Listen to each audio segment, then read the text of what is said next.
lot of people uh, do get demotivated in between since business doesn't get success immediately. So a lot of people leave that rigor or probably start reducing their involvement in business. They leave it to employees. They reduce the rigor. Because since you have been doing a lot of work on productivity nowadays, so what are your thoughts, your say on this? I would single out that word passion. But in office, literally, you really do not require to be passionate every single day of your life. You are accountable to somebody else. That somebody else could be your immediate manager, to your colleagues, to your boss's boss. So, in a way, you do many things in office because those things need to be done. That's it. It requires a different level of passion and commitment. You get into a business.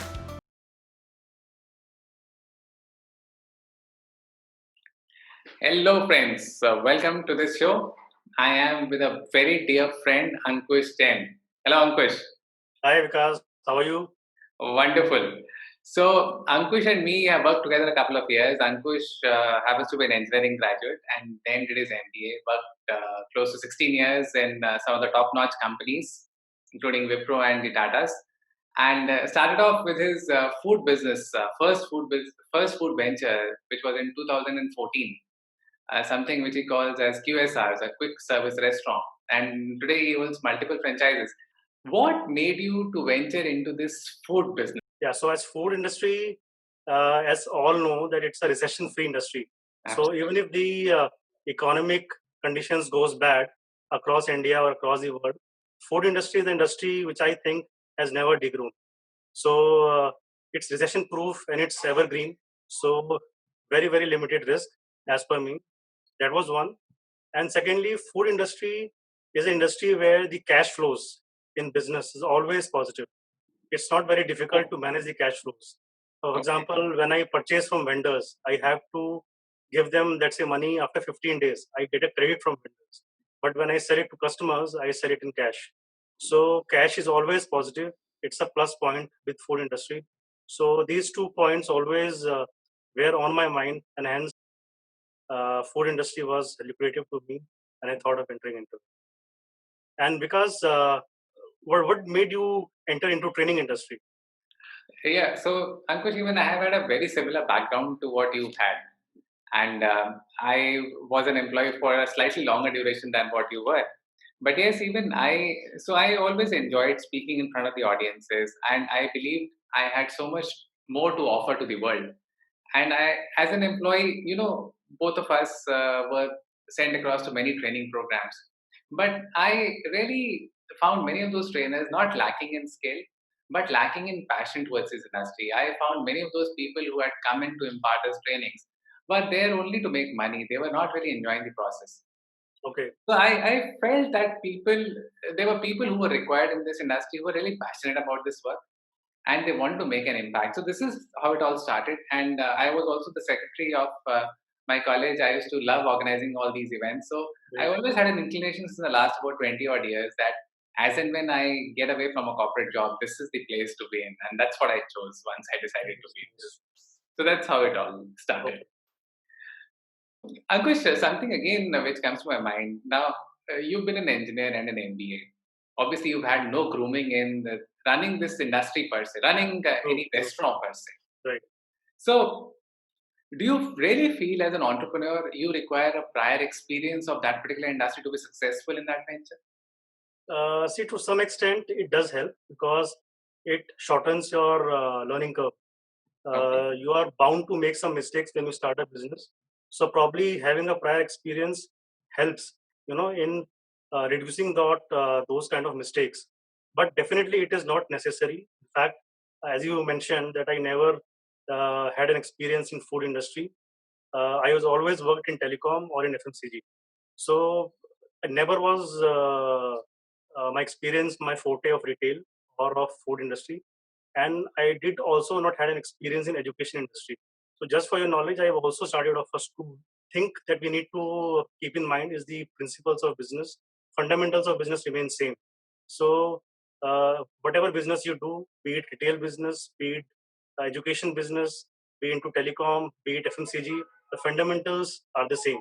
So definitely, yes, it helps in reducing the learning curve if you have prior experience. but it's not mandatory at all, right?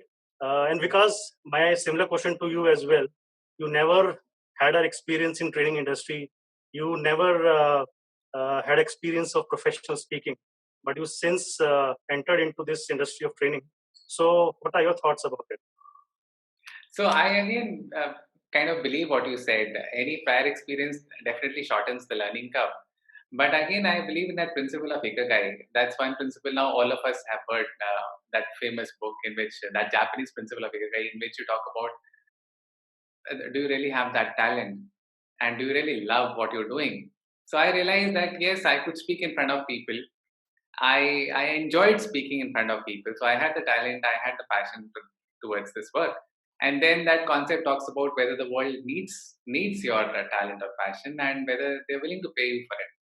So I realized that yes, training is one industry. Again, as I spoke about the food industry being recession free. Now, I really can't say that about the training industry because most of the organizations have had a slash in their budgets. But ultimately, if I look at human beings, or human being as an asset, training is something which people will definitely spend on for times to come. You really need to keep reinventing yourself and keep exploring yourself. So I realized that yes, people would be ready to pay for this service for long. So again, that ikigai concept, I realized this is where my heart lies. This is what I'm good at, and definitely there's a market for that. All put together. So I believe if you are able to have a confluence of all these factors, then any prior experience may or may not be compulsory. Is what I think. Absolutely true. Yeah. Ankush, now both of us have been in business, and one thing which I really see as a fallout of being in business is a word called failure. Why do you feel, in general, why do people fail in businesses? See, because there would be multiple reasons of anybody failing, but yes, to single out prominent, important reasons for any business to fail on a macro level, I believe discipline is very, very important in any kind of business that you do. And when I say discipline, it's primarily the financial discipline which I look for, and then the discipline of rigor. So these two important things makes or breaks your business. For example, in financial discipline, when I say, as I also previously said, cash flows are very important. Right. You need to prioritize your expenses. So if your discipline of finance is good, if you can manage your cash flows well, I think you can survive, you can sail through. Similarly, a lot of people uh, do get demotivated in between since business doesn't get success immediately. So a lot of people leave that rigor or probably start reducing their involvement in business. They leave it to employees. They reduce the rigor. So I believe rigor is also important. And these two factors, be it the discipline of cash flows, of the finances, or of the rigor, are very, very important for any business to survive. And when people leave these things, they're bound to fail. Yeah? Very interesting. Because since you have been doing a lot of work on productivity nowadays, so what are your thoughts, your say on this? I would single out that word passion. But in office, literally, you really do not require to be passionate every single day of your life. You are accountable to somebody else. That somebody else could be your immediate manager, to your colleagues, to your boss's boss. So, in a way, you do many things in office because those things need to be done. That's it.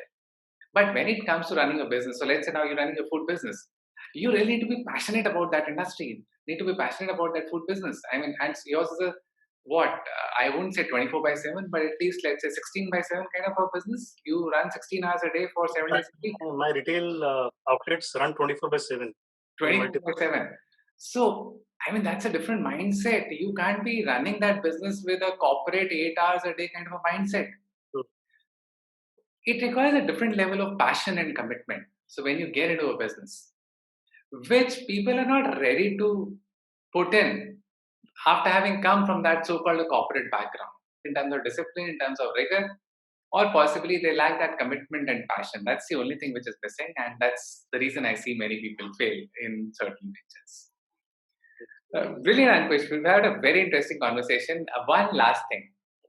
So now that you've been a successful employee for close to 15 plus years, now a successful businessman, I can say a successful businessman because you run multiple ventures. Ankush has ventures across Delhi and even a nearby town. So let's say in vicinity of about 150 kilometers, Ankush? The farthest outlet that I have is 180 kilometers from Gurgaon. Yeah. It's on Delhi Jaipur highway. So Delhi Jaipur highway, so expanding all along. So any one message which you would like to leave for, let's say, the younger generation? But I think today's generations are very smart. They like and they love taking risk. They should look for entrepreneurship, and it also helps in generating a lot of employment for the country. The country also grows. Be an employer, and you will see that you will get good growth. And because, in fact, two lines from you as well. So I again will go with your sentence, Ankush. I definitely believe every new generation is more smarter than the previous generation. And I started off, Ankush, I started off my career in sales. And when I look back on my journey and when I started off as an entrepreneur, I really believe that that experience of having been in sales for many, many years has really come in handy to me now. So very true. Because when you're in sales, you overcome that fear of rejection. You overcome that fear of being on the field, of talking to Absolutely strangers. correct. And that's really come in handy. So when I think about the new generation, I mean, I just have two messages for them. One is it's not bad to be in a job. It's definitely good to be in a corporate job for a couple of years because that gives you the discipline. Second thing, if you really can do it, have a stint in sales if you really can, because that will give you a altogether different perspective. A sales tenure will help you in the long run. Absolutely. It builds your perspective. It builds So, a perspective, you become more fearless. So it will really help you in the long run, is what I believe, Ankush. You know, this is a time when a lot of businesses are failing. And it's the best time to fail. See, because even if you were to fail, let's say 99 of new businesses, 99 or 100 businesses might fail. If you are one amongst those 99 people, you would still have gathered a lot of worthy experience, which will come in handy when you start off with some other ventures. And if you're the lucky one, you just might be that one out of 100. So I believe this is again a great time to be in business. And when you're very young in your 20s, uh, it really doesn't matter if you fail for a few months or a year or two. You always have the opportunity to get back to your corporate life, which for both of us, let's say Ankush and me, we've really burnt our bridges and then started off as an entrepreneur, right, Ankush? absolutely right. There's no looking back for both of us. But had we been in, let's say, mid-20s and had we tried out something at that age, even if things didn't work out, there was that cushion of going back to our corporate lives. So I believe for people who are still in their 20s or even early 30s, you have a great opportunity. I mean, India is going to be a great success story for the next 10, 20 years. And you really can make the most of it.